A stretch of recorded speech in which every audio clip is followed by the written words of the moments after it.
नमस्कार, मेरा नाम आलोक है। आप लाइव स्ट्रीम देख रहे हैं। एक बार फिर से पटना में बीजेपी का झंडा लहरा है। इसको लेकर के जितने बीजेपी के जो बड़े नेता हैं वो सभी पटना पहुंच चुके हैं। आज बांकीपुर में नितिन नवीन ने अपना फिर से नामांकन कराया है और ऐसे में नामांकन कराने के बाद तस्वीरें आप देख रहे होंगे, केंद्रीय मंत्री रविशंकर प्रसाद हों या फिर बीजेपी के राष्ट्रीय उपाध्यक्ष राधा मोहन सिंह हों, वो तमाम बड़े नेता नितिन नवीन को आशीर्वाद देने पहुंचे। पटना की मेयर सीता साहू भी उस वक्त वहाँ पर मौजूद थे। उन तब सभी की मौजूदगी में एक सभा का आयोजन किया गया है, आशीर्वाद सभा का आयोजन किया गया है, जिसमें नितिन नवीन ने साफ साफ ये कहा है कि वो दौर याद होगा आप सभी को, 1990 से लेकर 2005 वाला राज, वो दौर फिर से कोई दोहराना नहीं चाहेगा। आप लोगों का आशीर्वाद हमारे साथ है। वही रविशंकर प्रसाद ने भी साफ साफ पुरानी बातों का जिक्र करके ये कहा है कि नीतीश कुमार का जो शासन है वो विकास वाला शासन है और विकास हो रहा है। क्या कुछ कर रहे हैं रविशंकर प्रसाद और नितिन नवीन, जरा सुनिए। नीतीश कुमार की सरकार के विकास का विषय अलग से है। ये जब सोच होती है, क्योंकि नरेंद्र मोदी जी मानते हैं कि जब तक बिहार का विकास नहीं होगा देश का विकास नहीं होगा। इसलिए ये जोड़ी साथ साथ चलती है, नीतीश कुमार की, मोदी जी की, सुशील की, भाजपा की, जदयू। क्या हम बिहार की याद दिलाएं? क्या था बिहार? बहुत से नौजवान बैठे हुए हैं। आजकल सोशल मीडिया में मेरी एक फोटो चल रही है, कभी देखिएगा आप। मैं भूल गया था, मुझे 2005 में गोदी लगी थी, आपको याद है ना? याद है कि भूल गए? क्या बात, नोखा में गोदी लगी। स्वर्गीय प्रमोद महाजन हम थे, हम लोग की 7-8 मीटिंग थी नोखा में।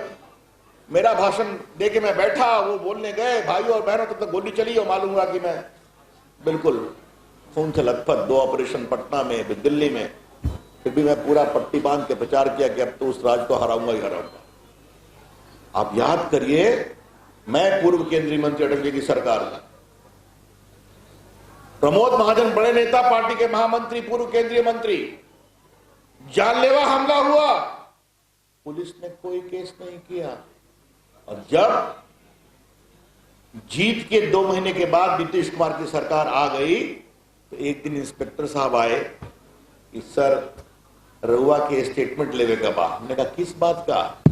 तो कहा कि जब आप पर हमला हुआ था 2 महीने के बाद जगह हो। ये था बिहार। क्या ऐसे ही बिहार बनाना है? छोड़िए आम आदमी की बात। मैं उस समय एमपी था, पूर्व केंद्रीय मंत्री था। प्रमोद महाजन राष्ट्रीय महामंत्री थे, बड़े नेता थे, पूर्व केंद्रीय मंत्री थे। यहां विद्याधर पाठक और चंदनसिंह मुखिया जी बैठे हैं, दोनों मुझे हवाई अड्डे पर रिसीव करने आए थे जब मैं घायल होकर पटना पहुंचा था, गोलियों से लटका था। क्या वैसे ही पटना चाहते हैं, बिहार चाहते हैं? इसलिए उन दिनों की याद कराना बहुत जरूरी है। नितिन बाबू, आपकी कॉन्स्टिट्यूंसी में कुछ दुकान थी, याद है आपको? डीलाल एंड सन्स, याद है ना? कहां गायब हो गया? बोलिए। बचपन से आपने देखा होगा फ्रेजर रोड पर एक से एक दुकान, सब गायब। मेफेयर, ठीक बोले विवेक जी। मिथिला मोटर्स, ठीक बोले। कहां चला गया? किसने कहा बेचो? हमारे व्यापारी बैठे हुए हैं, सिख समाज के बाकी लोग, चितकोहड़ा के लोग कितना पीड़ित होकर मेरे पास आया करते थे, मुझे याद है क्या? मैं उनको गिनाऊं क्या? क्या वही दिन आप चाहते हैं? ये बात तो बताना बहुत जरूरी है, तब आपको समझ के आएगा कि नीतीश कुमार की सरकार ने क्या काम किया है। सरकार कैसी है? हम कमियों से सीखने वाले लोग हैं। हम वो लोग हैं जहाँ जहाँ कमियां होती हैं हम सीखते हैं।